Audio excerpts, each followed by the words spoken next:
Assalamu alaikum. Am I audible?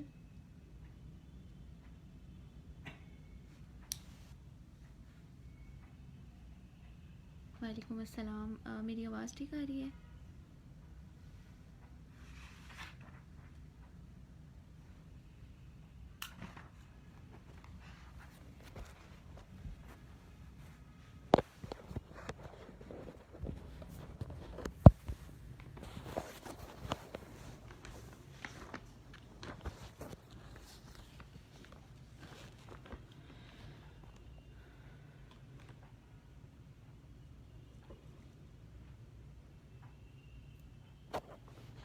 ठीक हो गया. ठीक है. बिस्मिल्लाहिर्रहमानिर्रहीम. हमने जो है वो लास्ट लेक्चर में कल्चर ऑफ पॉवर्टी को स्किप कर दिया था. तो मैंने कहा था कि हम जब नेक्स्ट टाइम जो है वो नेक्स्ट लेक्चर में इसको करेंगे, उसके बाद हम अपना जो आज का टॉपिक है वो स्टार्ट करते हैं. ठीक है. तो कल्चर ऑफ पॉवर्टी.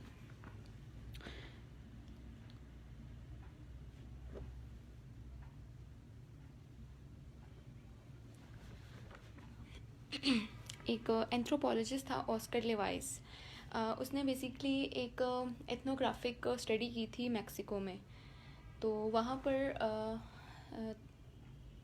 उसने पुअर पीपल की कंडीशन के ऊपर उसने एक स्टडी की थी, और जिसको उसने अपनी बुक में मतलब उसके बाद उसने एक थ्योरी डेवलप की जिसको उसने कल्चर ऑफ पॉवर्टी का नाम दिया, और उसको उसने अपनी बुक में जो है वो मेंशन किया. उसकी बुक का नाम है 5 families Mexican case study in the culture of poverty. इसमें इस थ्योरी में वो है कि poverty is the result of people's values and cultural norms. कि जो लोग भी पुअर हैं, they have different cultural norms, cultural values than mainstream society. वो कहते हैं कि भाई हम जो भी नॉर्म्स या जो भी बीइंग अ पुअर फैमिली, ठीक है, हम जो भी नॉर्म्स या जो भी वैल्यूज़ या बिलीव जो भी हमारे होते हैं, हम लर्न करते हैं, वो इसी तरह ही हमारे साथ ग्रो अप होते रहते हैं. इसीलिए हम जो है वो अपनी उस कंडीशन से बाहर ही नहीं आ पाते हैं. वो जो वैल्यूज़ होती हैं या वो हमारे अंदर एम्बेडेड हो जाती हैं, जिसकी वजह से हम उस सिचुएशन से बाहर नहीं आ सकते हैं. अब चूंकि उसने मैक्सिकन विलेज के अंदर इस कंडीशन को ऑब्जर्व किया था, तो उसने फिर कहा कि जो बच्चे जो एक पुअर कंडीशन के अंदर ग्रो करते हैं, चूंकि वो हैंग आउट भी उन्हीं बच्चों के साथ करते होंगे जो जो ना तो ना जिन्होंने पढ़ना होता है, ना जिनकी कोई सोशल एक्टिविटीज़ होती हैं. ठीक है. तो जब वो उस कंडीशन के अंदर ग्रो करते हैं, तो उनके अंदर जो है ना feeling of helplessness, hopelessness, desperation, marginality, dependency, inferiority, ये जो फीलिंग्स होती हैं ये इंटरनलाइज हो जाती हैं. जिस जिस तरह वो बड़े फिर होते जाते हैं, वो फिर जो भी उनके पास अगर कोई अपॉर्चुनिटीज़ भी होती हैं तो वो उसका जो है वो फ़ायदा नहीं उठा सकते हैं. ठीक है. They are unable to take advantage of opportunities. तो ये जो है वो, और ना फिर वो अपनी जो फर्दर लाइफ के अंदर उस चीज़ को क्या उसको कह सकते हैं कि एफर्ट्स के साथ या बैकअप प्लान के साथ रेप्लिकेट कर सकते हैं, क्योंकि उन्होंने वो चीज़ें अडॉप्ट कर ली हुई होती हैं. उन्होंने उस कंडीशन को अडॉप्ट कर लिया हुआ होता है कि बस हम जो है वो this is this has to this has to be bare. और मतलब ये हमारी जो है वो विश है, सॉरी, अलमाइटी की विश है कि हम इसी कंडीशन में रहें. तो वो जो है वो फिर एक इंटर जनरेशनल जो साइकिल है इंटर जनरेशनल पॉवर्टी का, वो क्रिएट हो जाता है. ठीक है. फॉर एग्जांपल, अगर हम रैग पिकर की बात करें या किसी भी बेगर की बात करें, तो क्या है कि भाई जो जो जो एक वर्ड है पुअर, वो उनके कल्चर के अंदर है. लाइक अगर हम एम्पोरियम की बैक साइड पे जाएं, तो वहाँ पर बहुत सारे हमें वो लोग नज़र आते हैं जो जिनके बच्चे भी जो हैं वो मतलब मांग रहे होते हैं, बेगरी में इन्वॉल्व होते हैं. हालांकि उनको जो है वो एजुकेशन की तरफ जाना चाहिए, लेकिन क्या है कि भाई उनके कल्चर के अंदर उनके कल्चर के अंदर, उनकी वैल्यूज़ के अंदर ये चीज़ है कि बस हमने इसी कंडीशन के अंदर रहना है. जैसे मेरे पेरेंट्स, ये जिस तरह से मेरे पेरेंट्स जो हैं वो बेगरी में इन्वॉल्व है, इसी तरह से हमने भी इन्वॉल्व रहना है. तो वो instead of focusing on their education, वो उनको क्या करते हैं, वो उनको बेगरी की टेक्निक सिखाते हैं. और ठीक है. तो in a nutshell what Lewis was trying to say that people have different attitudes and different values. ठीक है. From the rich people, poor people basically.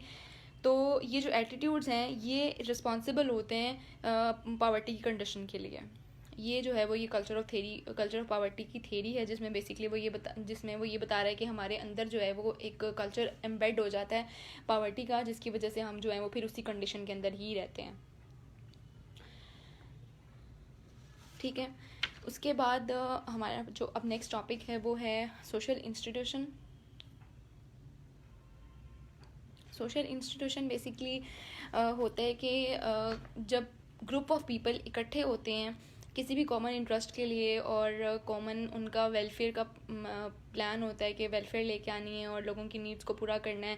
Basically social institution बनाए ही लोगों की इंडिविजुअल्स की नीड्स को पूरा करने के लिए जाते हैं। ठीक है, तो जब ग्रुप ऑफ पीपल इकट्ठे होते हैं एक कॉमन इंटरेस्ट के साथ, तो उसको हम कहते हैं कि ये जो है वो एक सोशल इंस्टीट्यूशन है। ठीक है, हर इंस्टीट्यूशन जो है वो एक फंक्शन अपना मतलब फंक्शन होता है, उसकी टास्क होती हैं, रिस्पॉन्सिबिलिटीज़ होती हैं, जो कि बेसिकली ओवरऑल सोसाइटी की स्टेबिलिटी, उसकी फंक्शनिंग के अंदर अपना रोल प्ले कर रहे होते हैं। ठीक है, ये जो है वो क्योस को डिक्रीज़ करने में हेल्पफुल होता है और जो सोसाइटी के स्ट्रक्चर हैं उनको इंक्रीज़ करने में मदद देता है। ठीक है, हमारा जो भी स्टेबिलिटी है, लॉ एंड ऑर्डर है, और जो है वो डिफाइंड रोल्स ऑफ अथॉरिटी और डिसीजन मेकिंग, ये सारा जो है वो सोशल इंस्टीट्यूशन जो है वो डिफाइन करते हैं। इस तरह से फॉर एग्जांपल एक बाइसिकल के 2 टायर्स होते हैं। ठीक है, अब उन टायर्स के बगैर जो है वो बाइसिकल नहीं चल सकती है। इसी तरह से ये जो हमारे इंस्टीट्यूशंस हैं, family institution, educational institution, economic institution और recreational institution, health institution, educational institution, ठीक है, फैमिली इंस्टीट्यूशन, ये जितने भी इंस्टीट्यूशंस हैं हमारे, जब तक ये नहीं होंगे तब तक जो है वो एक सोसाइटी सर्वाइव नहीं कर सकती है। ठीक है, अच्छे तरीके से ना उसके अंदर लॉ एंड मतलब कोई अगर पॉलिटिकल इंस्टीट्यूशन नहीं होगा तो सोसाइटी के अंदर लॉ एंड ऑर्डर कैसे प्रिवेल करेगा। ठीक है, क्राइम कैसे ख़त्म होंगे। उसके बाद हमारे पास इकोनॉमिक इंस्टीट्यूशन नहीं होगा तो हमारे पास रिसोर्सेज कहाँ से आएंगे, इंडस्ट्रियलाइजेशन कैसे होगी।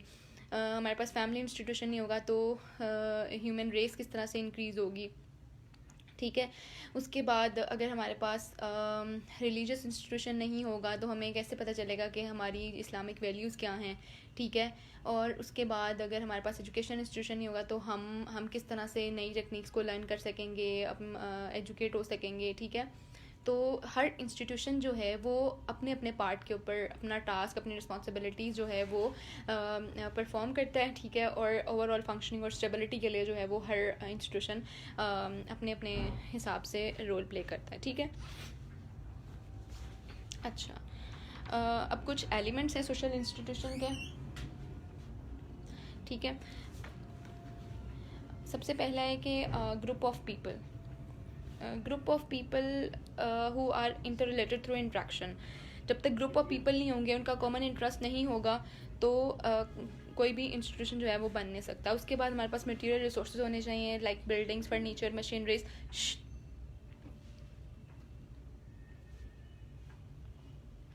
उसके बाद हमारे पास उसका पर्टिकुलर नॉर्म होनी चाहिए।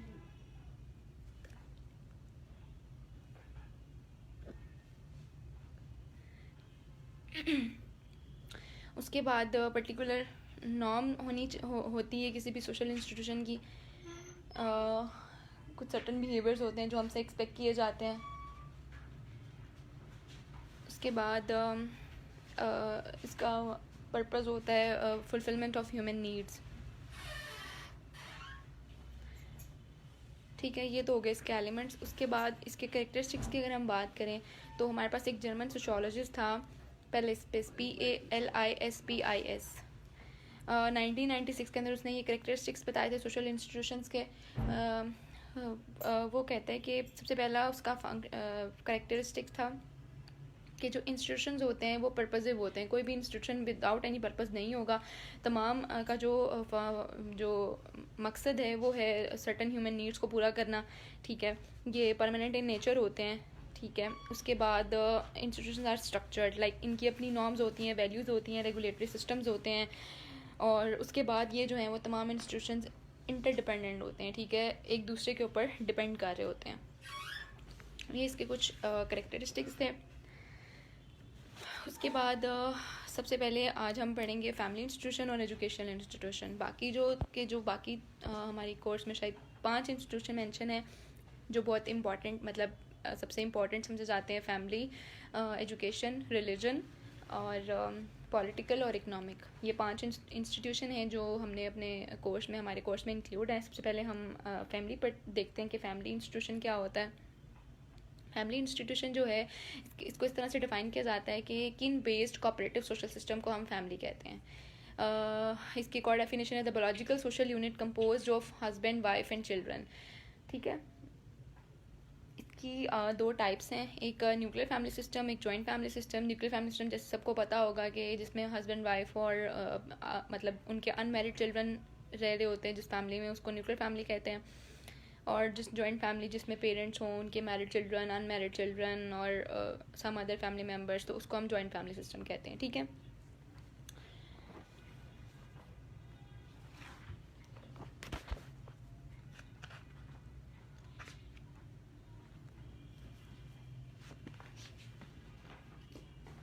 एक मिनट।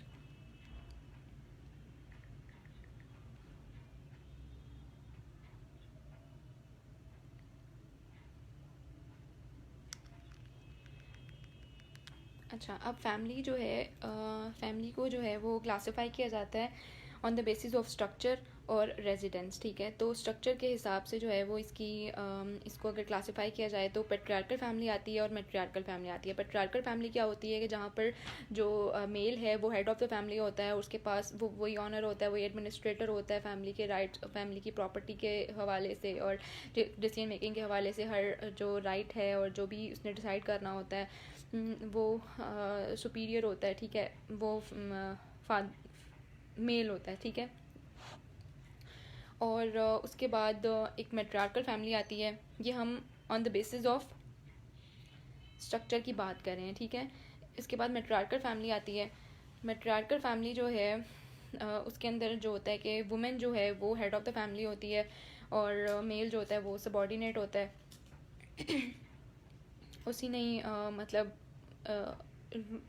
वही रूल करी होती है फैमिली को, उसी ने सारे डिसीजन लेने होते हैं, एडमिनिस्ट्रेटर भी वही होती है। ठीक है, तो ये होती है मैट्रियार्कल फैमिली। ठीक है, अब हमारे पास आ जाती है फैमिली को क्लासिफाई किया गया है बेस्ड ऑन रेजिडेंस। ठीक है, मैट्री लोकल फैमिली और patrilocal family. Matrilocal family के अंदर जो है वो, मैट्री लोकल फैमिली में जो हस्बैंड होता है वो अपनी वाइफ के घर में रह रहा होता है, तो उस फैमिली को हम कहते हैं मैट्री लोकल फैमिली। और पेट्री लोकल फैमिली जहाँ पर वाइफ जो है वो मतलब जाती है और हस्बैंड के घर में रह रही होती है, तो उसको हम कहेंगे कि ये पेट्री लोकल फैमिली है। ठीक है, अब हमारे मोस्टली बल्कि पाकिस्तान के अंदर जो है वो पेट्रियार्कल फैमिली सिस्टम ही पाया जाता है। ठीक है, अच्छा, अब फैमिली को क्लासीफाई किया गया है based on the marriage. Marriage basically क्या होता है, social economic contract between male and female. तो मैरिज के हिसाब से जो फैमिली को क्लासीफाई किया गया है उसमें सबसे पहले मोनोगैमी आ जाती है और फिर पोलीगैमी आ जाती है। MONOGAMY monogamy, POLYGAMY polygamy. ठीक है, मोनोगैमी जो है वो मतलब जैसे आम मैरिज होती है, एक मर्द और एक औरत के दरमियान जो शादी होती है उसको हम मोनोगैमी कहते हैं। ठीक है, पोलीगैमी जो होती है वो बेसिकली इसके अंदर मल्टीपल स्पाउसेस इन्वॉल्व होते हैं, उसको हम पोलीगैमी कहते हैं। ठीक है, या मेल के ज़्यादा मतलब स्पाउस होंगे या फीमेल के ज़्यादा स्पाउस होंगे, उसको हम पोलीगैमी कहते हैं। ठीक है, मोनोगैमी में एक जो है वो मेल और फीमेल इन्वॉल्व होते हैं और इसमें जो है वो मल्टीपल स्पाउसेस इन्वॉल्व होते हैं या मेल और फीमेल इन्वॉल्व होते हैं। ठीक है, पोलीगैमी के अंदर आगे उन्होंने 2 तरह से क्लासीफाई किया हुआ है, पोलीगैमी और पोलीएंड्री। POLYGANY पोलीगैनी, POLYANDRY पोलीएंड्री। पोलीगैमी के अंदर है कि भाई एक मेल है और मल्टीपल उसकी फीमेल्स हैं। पोलीएंड्री के अंदर है एक फीमेल है और मल्टी मेल्स हैं।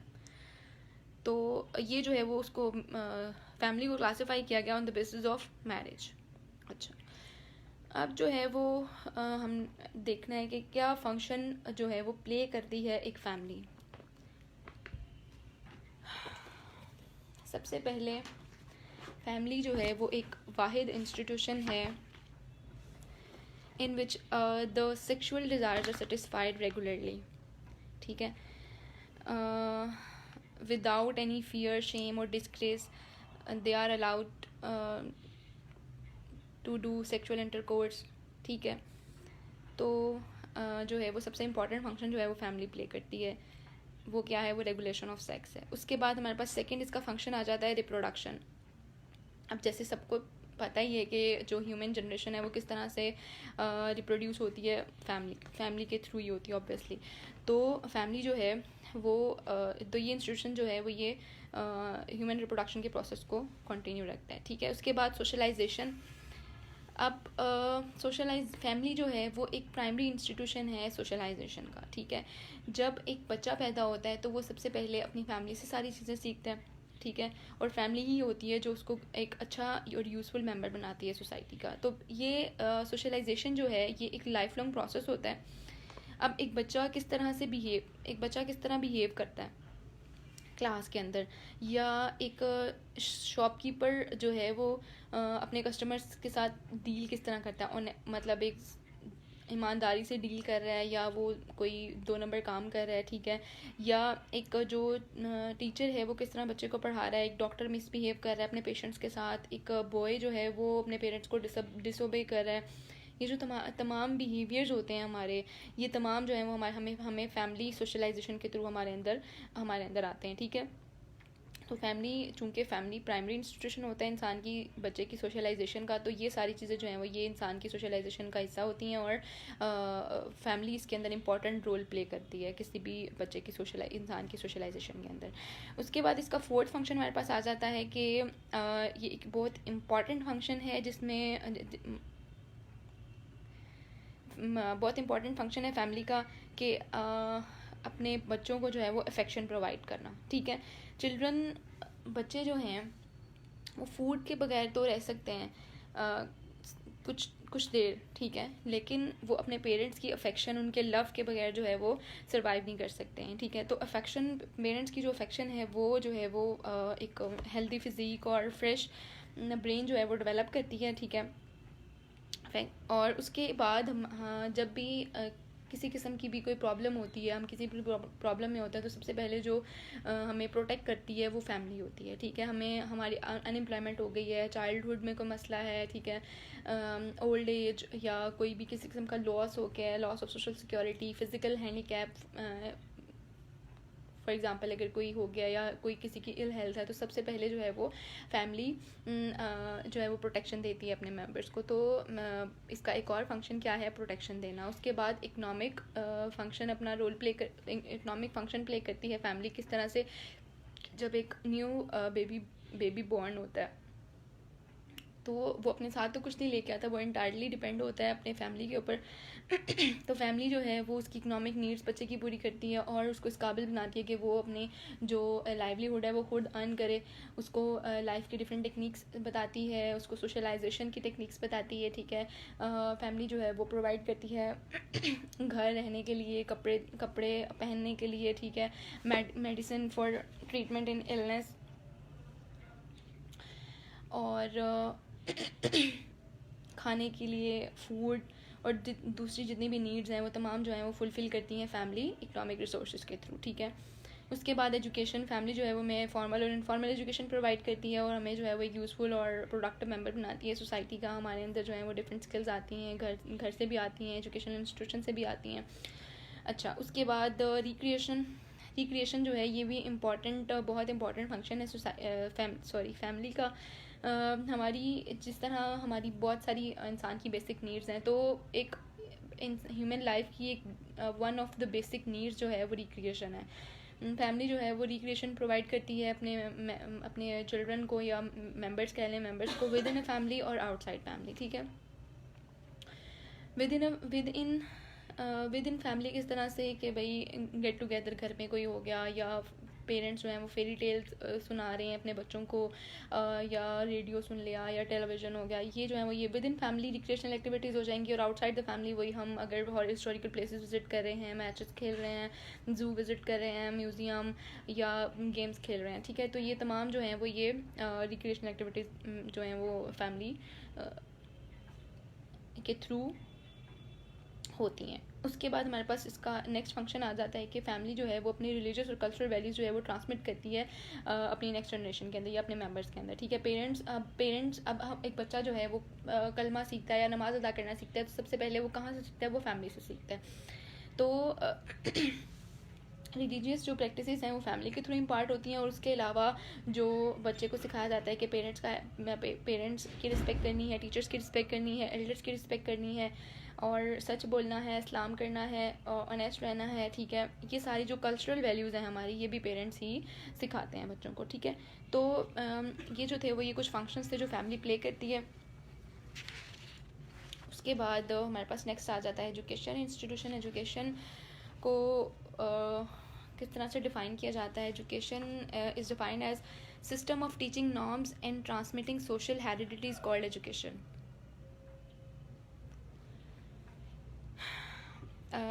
बेसिकली एम क्या है एजुकेशन का कि जो इंसान के अंदर ऐसी टेक्निक्स, ऐसी टेक्निक्स, ऐसी स्किल्स इम्पार्ट कर दी जाएँ कि वो अपनी वेरियस जो लाइफ की नीड्स हैं उनको पूरा करे। हमें जो है वो एजुकेशन के थ्रू सिखाया जाता है कि किस तरह से हमने बिहेव करना है, ठीक है। हमें प्रिपेयर किया जाता है डिफरेंट लाइफ सिचुएशंस के लिए। तो इसकी दो टाइप्स हैं एजुकेशन की, फॉर्मल एजुकेशन और informal education.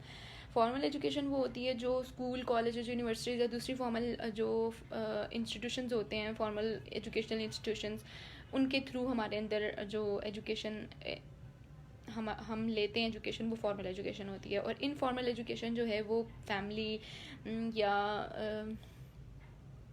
Community, society, neighbourhood, peer group, यहाँ से जो हम लेते हैं एजुकेशन, उसको हम इनफॉर्मल एजुकेशन कहते हैं, ठीक है। अब जो इनफॉर्मल एजुकेशन होती है, जैसे सबको पता ही होगा कि भाई इसमें कोई हार्ड रूल्स एंड रेगुलेशंस नहीं होते हैं, ठीक है। बेसिकली हमें सिखाई जाती है थ्रू नॉर्म कि हमारी ये नॉर्म्स हैं और we have to follow that, ठीक है। अच्छा उसके बाद फंक्शन क्या है? सबसे पहले कल्चरल ट्रांसमिशन। जो एजुकेशन का सिस्टम है हमारे अंदर कल्चरल वैल्यूज़ ट्रांसफ़र करता है from one generation to another. For example जब किसी भी स्कूल के अंदर जब कोई टीचर पढ़ा रहा होता है, ठीक है, अब बुक से पढ़ाने के अलावा अगर वो कोई लाइफ एक्सपीरियंस अपना उस टॉपिक से रिलेटेड शेयर करता है, अपना लाइफ एक्सपीरियंस, तो वो क्या कर रहा है, वो अपनी जो कल्चरल वैल्यू है, जो अपना एक्सपीरियंस है, वो इम्पार्ट कर रहा है अपने स्टूडेंट्स के अंदर, वो बच्चों को बता रहा है, ठीक है। तो वहाँ से क्या होगा कि भाई जो कल्चर है वो ट्रांसमिट होगा from one generation to another. उसके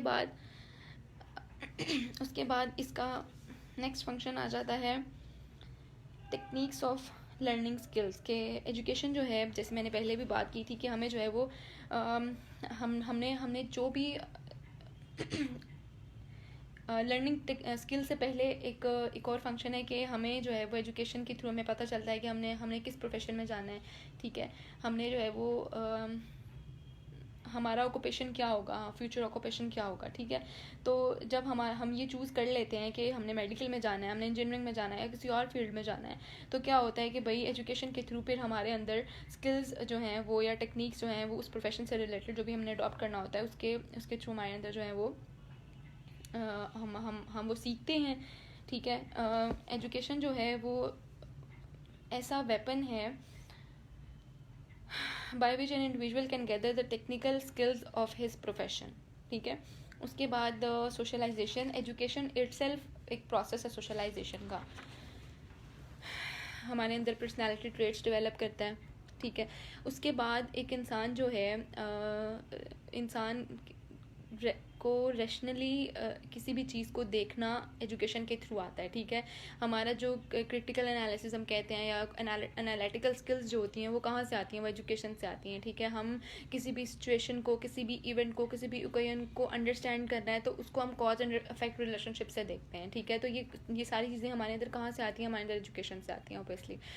उसके बाद एक और फंक्शन है इसका कि एजुकेशन के थ्रू एक इंसान जो है वो किसी भी इन्वामेंट में, किसी भी सरकमस्टांस में जो है वो एडजस्ट कर सकता है, ठीक है। उस पर्सनल एडजस्टमेंट जो है वो इंसान जो है वो एजुकेशन के थ्रू सीखता है। उसके बाद जो भी इंसान के रोल्स हैं, जो भी रिस्पॉन्सिबिलिटीज़ हैं फैमिली के हिसाब से, मैरिज के हिसाब से, चिल्ड्रन के हिसाब से, या मैरिटल रोल्स या कुछ भी, वो सारी चीज़ें जो हैं वो हम एजुकेशन से सीखते हैं, ठीक है। उसके बाद फैमिली के बाद उसके बाद नेक्स्ट इसका है पेट्रोटिज़म, ठीक है। पेट्रोटिज़म जो है वो एजुकेशन के थ्रू इंसान के अंदर डेवलप मतलब किया जाता है, ठीक है। और जो स्टूडेंट्स हैं, जो चिल्ड्रन हैं, वो अपनी रिस्पॉन्सिबिलिटीज़ को, ड्यूटीज़ को रिकोगनाइज़ करते हैं नेशन टुवर्ड्स नेशन। उनकी जो भी रिस्पॉन्सिबिलिटीज़ हैं उसको रिकोगनाइज़ करते हैं, ठीक है। और सबसे इम्पॉर्टेंट फंक्शन जो है वो, मेजर फंक्शन जो है वो एजुकेशन का ये कि वो करेक्टर बिल्डिंग के अंदर बहुत इंपॉर्टेंट रोल प्ले करता है। पर्सनालिटी डेवलपमेंट, करेक्टर बिल्डिंग, हमारे अंदर सोशल और कल्चरल वैल्यूज़ जो हैं वो इम्पार्ट की जाती हैं और हमें एक यूज़फुल मेंबर बनाया जाता है सोसाइटी का।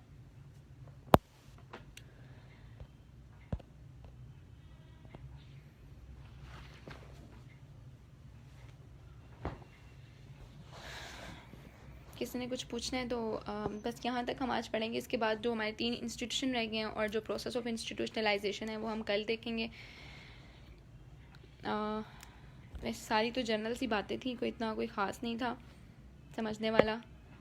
तो अगर फिर भी किसी ने कुछ पूछना है या कुछ रिपीट करना है तो मुझे बता दें, मैं उसको रिपीट कर देती हूँ।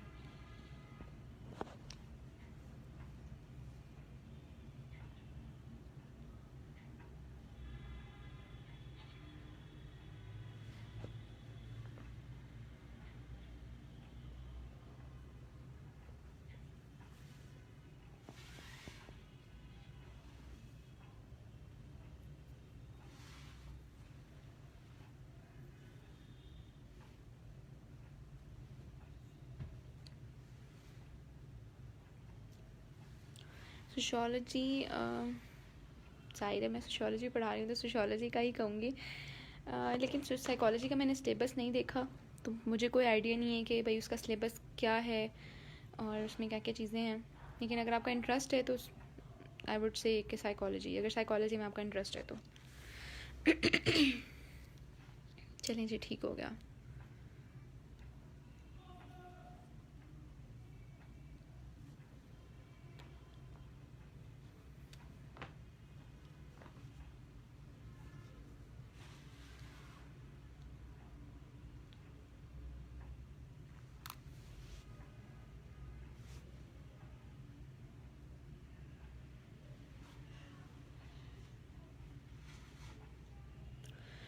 कोई क्वेश्चन है किसी का, हम एंड करें इसको।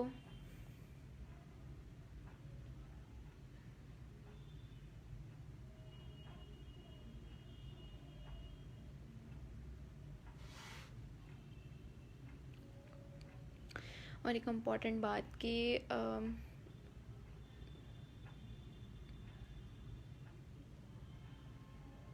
आप सिर्फ़ और सिर्फ इन लेक्चर्स के ऊपर रिलाई नहीं कर सकते हैं। आपने खुद रोज़ स्टडी करनी है हर टॉपिक की, ठीक है ना। खुद रीड करना है सारा, खुद चीज़ें देखनी है। मैं गलत भी हो सकती हूँ तो रिक्वेस्ट है आपसे कि भाई सिर्फ इनके ऊपर रिलाई नहीं करना आपने खुद अपनी स्टडी करनी है और चीज़ों को देखना है, ठीक है।